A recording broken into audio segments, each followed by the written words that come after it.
Hello, welcome to Stephen Speak, special Christmas Day episode. Actually, it was going out Christmas Day. I'm recording this Christmas Eve. Spoiler. And today's episode is going to be about. It's really loud in the background. Oh, let me turn it down. Bloody Santa and his jingly bells. There we are. Yeah. So Merry Christmas, by the way. And today's episode is going to be about Christmas, basically. The best gift that I thought that I wasn't going to get, and the best gift that I thought I'd got and didn't get, all will become clear. And the best gift my mum got, or one of the best gifts my mum got for Christmas, but didn't think she was getting it. All will become clear. Stick around, and welcome to Stephen Speak.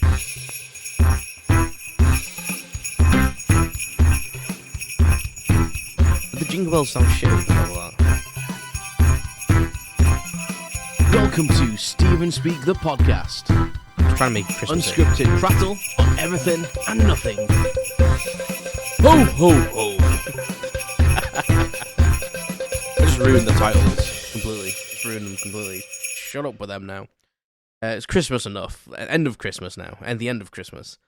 I'm not really a Scrooge. I get annoyed by the whole hype of everything.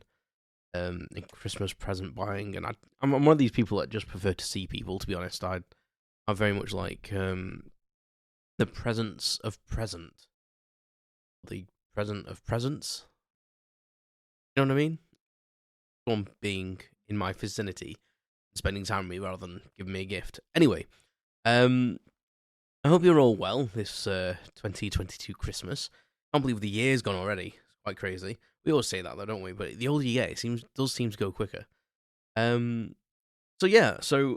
Christmas is a time for family, giving, and more so for children, really, I think. You know, when you get a bit older and, you know, you realise that Santa isn't all he's cracked up to be. It becomes more of a child's, it's more of a child's thing, and, you know, and you do lose that a bit, don't you? You know, well, I certainly have. But I do like Christmas. You know, Sarah's big into Christmas, and I think she's, over the last few years, reignited my spark for Christmas, which is kind of nice. She really likes Christmas. Difficult times at the moment, though, so we've made cutbacks. It's probably not been as extravagant, because you waste a lot of food and stuff at Christmas, don't you? We're just having Christmas dinner this year with the mother-in-law, and Sarah, unfortunately, my brother-in-law's working, so... hopefully I'll see my friends at some point over Christmas for Christmas drinks. And we were meant to go out a couple of weeks ago, but I had to cancel because I was ill. So which is terrible, because we've not been out in so long. And I was the one that organised it, and then we had to cancel. But anyway, Christmas. So probably one of the best Christmas gifts I ever got, spoiler alert, was a Sega Mega Drive 2. I can't remember how old I was when I got this. I've got some conflicting information in my brain about how old I was, and I think sometimes you can't quite remember, because I didn't get the console when it was first brand new out. It had been out for a little bit, and probably with a bit of basic Googling I could have found this out, but I think it's always fun when, you know, give you a bit of legwork to do, and I might Google it afterwards. It's kind of nice just how I remember it, really. So I'm thinking it was probably like mid-90s. Maybe it was about 10 or 11, maybe 94 and 95, and I had it for quite a few years. And then I got a Sony PlayStation for like my 16th birthday, or my 15th birthday maybe, with some of my own money, and then a couple of years after that I upgraded to a PS2.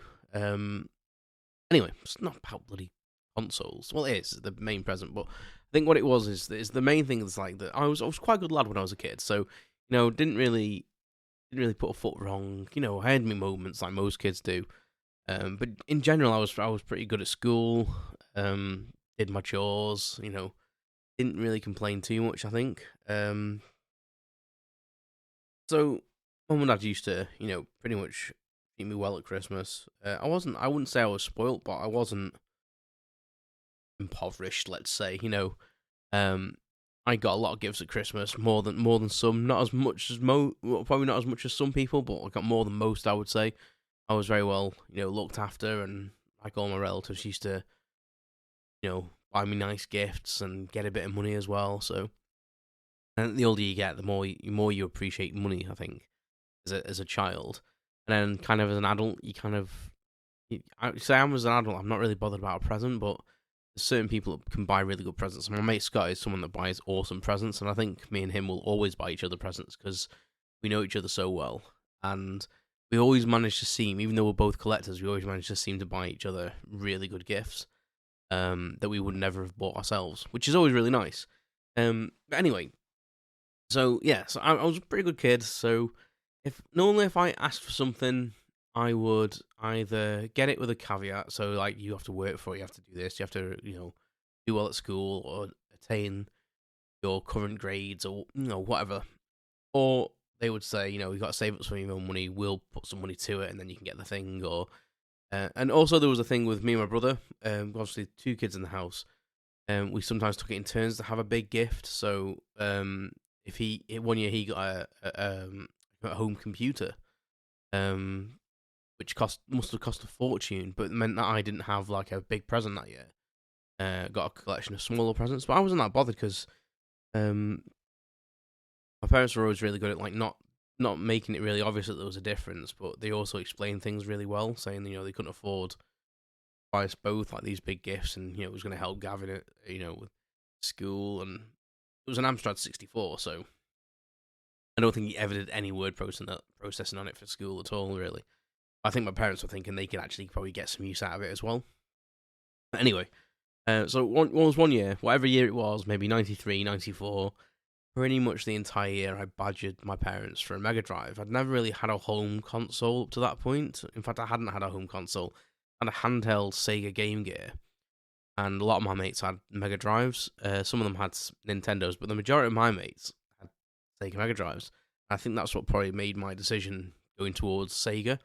And I mithered my parents like a child should, really, like a child does. And I was never really like this, to be honest. Not incessantly, anyway. I would get bored, or my pace would change, or I would save up my own money and get what I wanted. But I knew this was like a big thing, and I was like, you don't. I was the typical thing I would say as a kid. I'd be like, you don't have to give me a Christmas. You don't have to get me anything else for Christmas. Nothing else for my birthday. It can be my birthday present for 2 years, my Christmas present for 2 years, whatever. I just want a Sega Mega Drive 2. And now the Sega Mega Drive 2 was kind of like the slimmed down version of the Sega Mega Drive. Now the Sega Mega Drive in America was called the Genesis. So if there's any American listeners, it's the Sega Genesis I'm talking about. But in the UK, I'm not sure if they did it anywhere else actually. But they made a slim version, a bit like the PS1. A few years later, they made like a slimmed down version. So the Mega Drive 2 was no more powerful, it was just slightly smaller. The Mega Drive was like a rectangle, Mega Drive 2 was a square, pretty much. So I wanted that.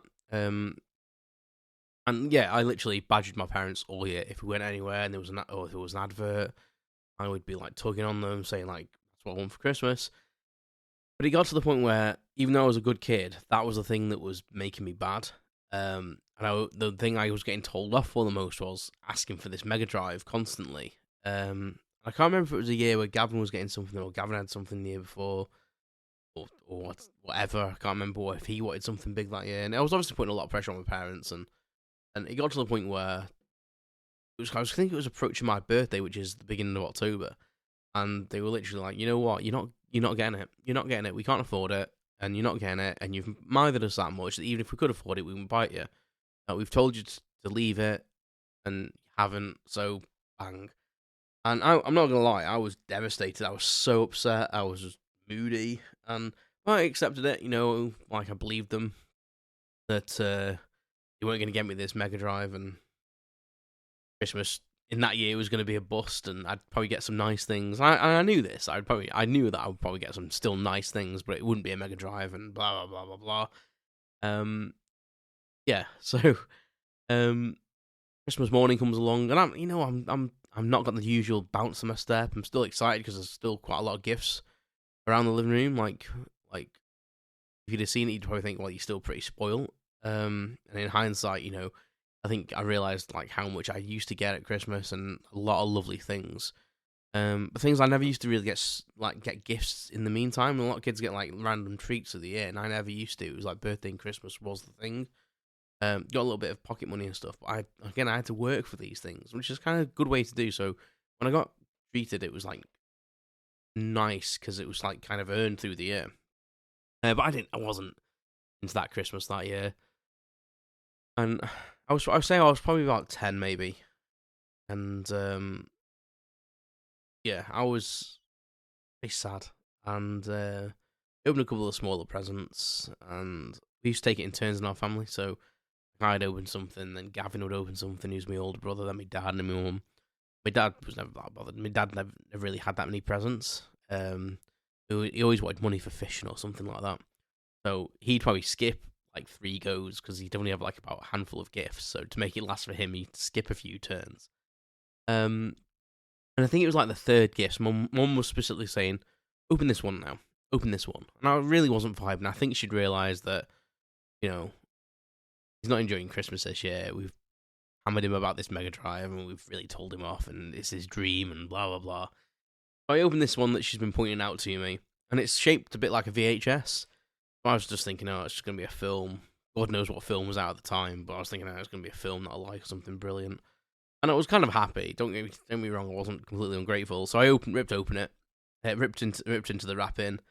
My mum's wrapping was always super neat. I ripped it open, and it was Sonic the Hedgehog 2 for the Mega Drive. Now, most people would probably make some sort of connection that, you know, you've bought me a game, so I must therefore, this medium-sized box that's on the floor must indeed be a Mega Drive. But Steve's brain does not work like that. And I immediately just screwed my face up and was like, why would you buy me this? I don't have a Sega Mega Drive. Like, I can't remember if I verbalized it. I think I kind of did verbalize it. I was kind of like, thanks, but I don't have a Mega Drive. What the hell? And I was like really on the verge of tears because I was just thinking, this is like such a mean thing to do. Why would you do this to me? And I remember my mum going, right, open that one now. And I was like, I don't really want to. And I was kind of like a bit pissed off, if I'm honest. I was like, why? I don't really want to open another one. And she was like, no, seriously, open that. And then I think they were a bit like, I remember them being a bit like firm with me because I was obviously getting a bit stroppy, and rightly so in a way, because they told me I wasn't getting one, and then I'm thinking they've bought me a game with no console to play it on. And obviously I opened the big box, and it is indeed a Sega Mega Drive 2. And I was beside myself, and I immediately burst into tears, and I couldn't cope with it really. And I apologized for being so ungrateful, and I was hugging my mum and dad like I was so happy, but so happy I was crying, and I felt so bad that, you know, I'd admired them all year, and then, you know, I'd been kind of in the doghouse about it and been treating them like shit really, because I wasn't really my usual happy self with them, because I was a bit pissed off with them for not wanting to buy me this bloody great thing that I wanted. Strange what you think of as a kid, but yeah, but they had, you know, they had bought me, and it's probably one of the most, like, for me as a child, it was such a switch from like that absolutely pissed off to absolute elation. And yeah, I remember crying. I think it was the first time I ever cried of happiness, and a bit of embarrassment. And then that was it. Also, like the best Christmas ever. Then I got my Mega Drive 2, and we opened the other presents. And my dad was like, you know, I know you want to open that, get it on the telly and stuff. But, you know, go around, open the presents, have some breakfast, and then we'll set it up. But I was just so grateful, and it was the best thing. Still brings me joy now thinking of it. Yeah, so what a set of parents I had, you know, to keep that a secret as well, because it must have been kind of hilarious for them though, knowing that they actually bought it me. Here's me, kind of being stroppy and grumpy for months before Christmas, and they're like, but we can't say anything. No, ace memories that, and kind of great parenting as well, really, you know, to keep that secret from the child and kind of keep the kid honest as well, because I was kind of accepting, but not hard as a kid, isn't it? You know, you don't really understand these things. You don't really understand money and work and really how much things cost, really, because that at the time it was brand new, and I think they were like 100 £130, £140 maybe, around about £100 mark, which in today's money, is a good. It's probably like £250 worth, £300, maybe more. So that's a good hefty gift. I mean, I know kids get bloody iPhones and iPads and Macs and stuff now. Jesus, it's scary. Yeah. But another time that I recall, and this is a few years later, and there's two separate Christmases with kind of pranks being pulled. And I'll tell you about my mum's one first, and I'll go back to mine at the end. But the one my dad played on my mum, I thought was going to end in divorce, to be honest. And it was kind of like a thing where my mum had a chip pan for years, a deep fat fryer chip pan to fry things in, and it had broken, or it had gone. Something happened. She'd had to get rid of it, and we kind of missed her doing things in that because she used to bake and she used to do more than just chips in it. She used to do other things in it. I can't remember off the top of my head, but she was a bit of a whiz in the kitchen. She still is. And she used to do really lovely homemade chips. And I remember we were eating oven chips one night, and there'd been a thing. I think there'd been someone with a friend or something about them getting a new deep fat fryer. I can't remember where it all came from, but anyway, came a thing where my dad was trying to wind me up, saying, like, I'm going to buy you a deep fat fryer for your birthday or for Christmas. And my mum kind of gave him like the gypsies warning and said, like, you better friggin' not buy me a deep fat fryer for a birthday or Christmas present. Like, that's a household like appliance. That's like buy me a washing machine or an ironing board. Like, do not do that. And my mum had wanted for a while like a portable CD player, one that she could take around the house or mainly put in the kitchen, so she could listen to the radio or her own CDs while she was cooking. Because a bit like me, she's very musical. She loves music, and she likes to pop around the room. And if she's ironing, she used to like listen to music and sing away. And she wanted basically her own music player, which she would never really buy herself stuff like this. Neither would my dad. So it was always like a Christmas and a birthday thing. That's kind of like how we were in our house. Like if we wanted something, we kind of waited to moment to buy it. So, but my dad kind of wound her up for the majority of the year about this deep fat fryer. And every time there was an advert on TV for one, or I don't know, in the Argos catalogue, he like circled it and stuff. It was such a wind up all year. And I remember a few weeks before Christmas, we'd gone to a electronics store to buy this portable CD player that she'd wanted. It was like a small little Philips one, kind of like triangular, that lasted years and years and years. That thing got some Shania Twain abuse. Like that was playing Shania Twain and Simply Red non-stop in our house. Absolute torture. Yeah, so we went down to, I think it was Curry's or Dixon's or somewhere. And when we were in there, we were looking at the deep fat fryers because we'd been there weeks before winding them up again about this deep fat fryer thing. And my dad just said to the guy, like, do you have any like empty deep fat fryer boxes that we could possibly put this CD player into? Because it's like a bit of a joke for my wife. And sure enough, they had like a display model, and the manager said, yes, use the display model box because we always discount the display models anyway, and we don't really care if they haven't got the box. Sometimes we throw them away. So he got this empty deep fat fryer box and put the CD box into it and packed it all up and stuff, and wrapped it. And Christmas morning, there was this massive box in the living room. My mum's all keen, and you could see it's kind of like the opposite of how I was with the Mega Drive. She was super excited about this big box, thinking, "Oh my god, I've got a CD player." It could not have gone more wrong. She starts ripping into the box and like sees the corner of it, and the look she gave my dad was just like, "Are you fucking kidding me? Like, what have you bought me here?" And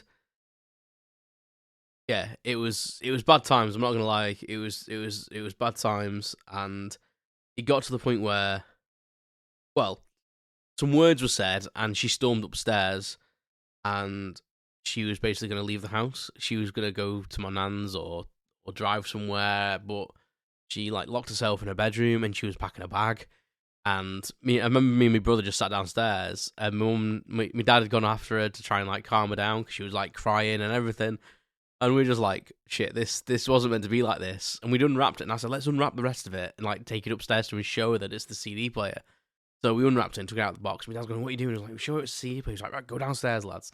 And he's shouting through the door, Elizabeth, it's a bloody CD player. And she was hysterical. She wouldn't even listen.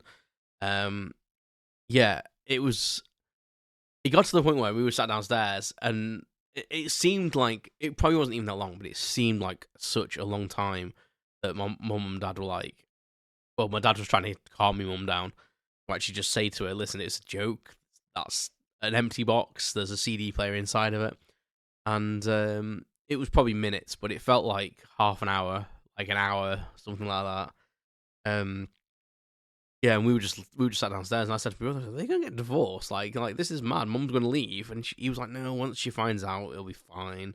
She'll just be embarrassed." And eventually, my dad managed to talk around, and she came out of the room, and we were all upstairs actually at the time, and she managed to come out of the room, and I was like, "Look, it's a bloody CD player." And my dad was kind of like angry at that point because she'd flown so off the handle, like such a reaction. He was kind of like pissed off that she'd flown off the handle so much, as if he'd actually do this thing to her.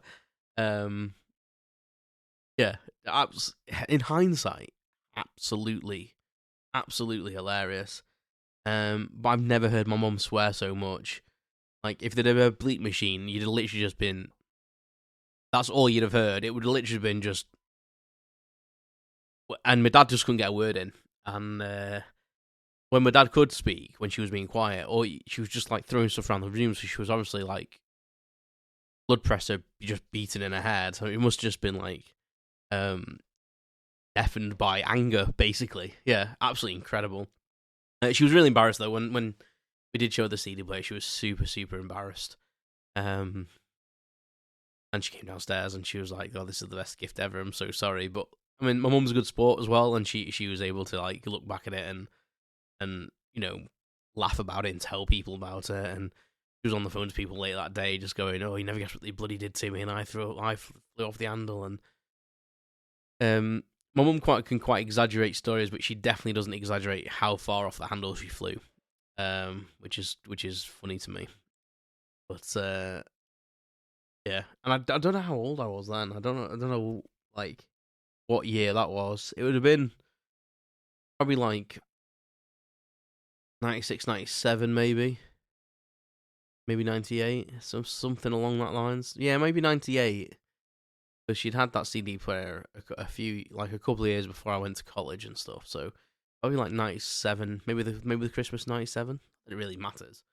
But I think it was the following year when my brother, not that we obviously don't learn from these mistakes.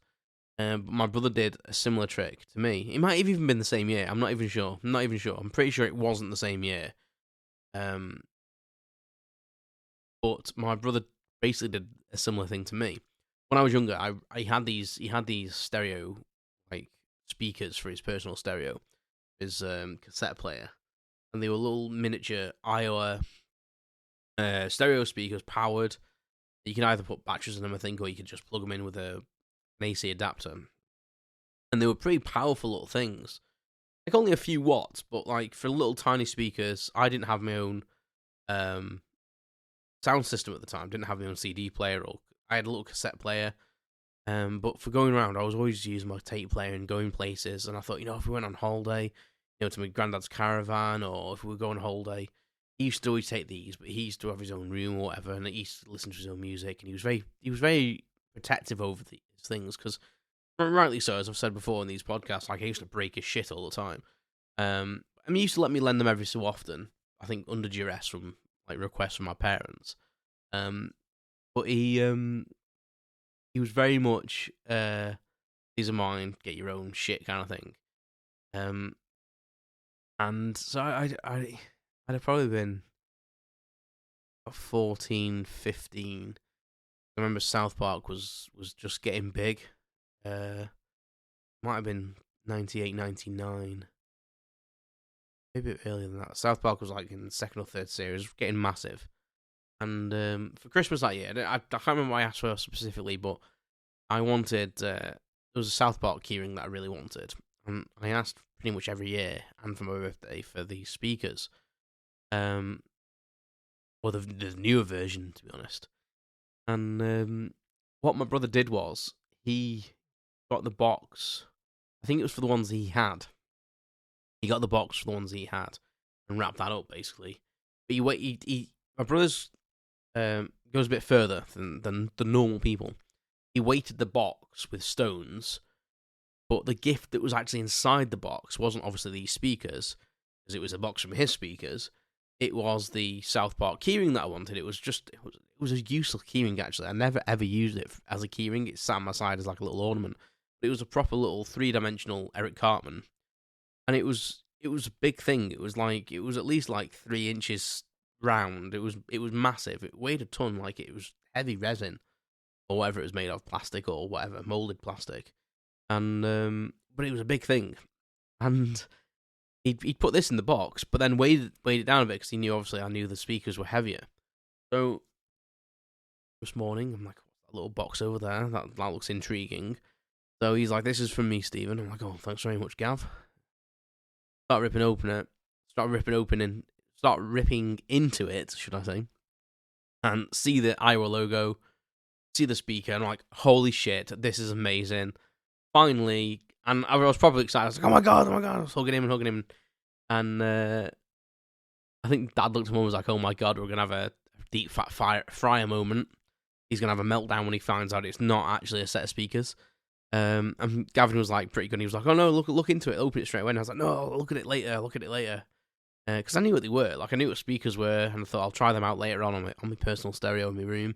And he was like, no, like, seriously, like, look in the box now. And I was like, why? So I opened the box, and there was nothing in there apart from this friggin' South Park keyring and load of stones. They all laughed heartily. I kind of chuckled, and was just like, my heart sank, and I was just like, yeah, fantastic prank, brilliant, thank you. Gutted, it beyond words, really. I think it was. But I think I reacted better than they thought I would. I think they thought I was going to like proper like freak out and cry and whatnot. But I didn't. I kept my composure, and I took it on the chin, really, because to be fair, the keyring was something I really wanted. I would have liked them speakers though. But I think that was the last time we pranked each other though. Actually, I remember my mum getting my brother a Barbie because he'd said he wanted like a tall blonde for a Christmas present. I think they bought him like a fake Barbie or something. I don't know. That's a very parent joke though, isn't it? I think they did it with a sports car as well. He was like, "Oh, I'd love a new car," and they bought him like a Porsche Matchbox or something. Ridiculous, really. Not even funny, to be honest. You know, them two pranks were quite funny actually at the time. But yeah, my mum's reaction was terrible. Still kind of. I never got them speakers, by the way, neither. I never ever got a set of them speakers. Years later, I bought myself a set for college, which weren't as good. I had a cheap set that you just plugged in, but they were like off the market, and to be fair, they weren't much louder than actually just plugging your headset in, you know, your earphones or something, and turning it up full blast anyway.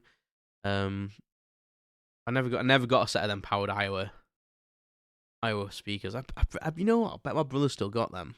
He rarely throws things away like that. I feel like he would still own them. But yeah. But, you know, one of the best things about Christmas is, you know, just seeing the joy. I like giving gifts to see the joy and of that, really. I like, you know, if I give something to my mate Scott, I'm always intrigued about how he reacts to it, because I'm always quite thinking he wouldn't buy that for himself, but I'm sure he'll like it because it's like in the realms of his interest. The same with anyone. I like giving because you get that joy back of what they're going to react to. Yeah, I prefer to see people. It is a bit. There's a lot of pressure as well to buy people things that they like and whatnot. And people don't really like getting money, and it becomes a bit, you know, a bit of a minefield, really. So, I would say, you know, don't get bogged down in the presents. Enjoy the company. Go and see relatives, family, friends, and just enjoy company. Don't get bogged down in, you know, it's for the kids. You know, treat the kids and give them nice things, but prank them a little bit, make them feel special, and keep them humble. There you go. Some wise words from me there. Some wise words. And that sums us up for Christmas. That wraps it up. And for the first Christmas episode of Stephen Speak, hopefully not the last. I intend to still be doing this in a year's time. I wonder where we'll be then. Wonder what we'll be doing. What will we have spoken about? But let me know what your Christmases are like. Let me know what you've been doing this year, and just look after yourselves. Have the best day, and I'll speak to you all soon. You've been listening to Stephen Speak the podcast. Thanks for listening to my unscripted prattle on everything and nothing. Visit stephenspeak.com for updates, information, and my blog. You can follow more updates on social media at StephenSpeakPC. Thanks very much, and I'll speak to you soon.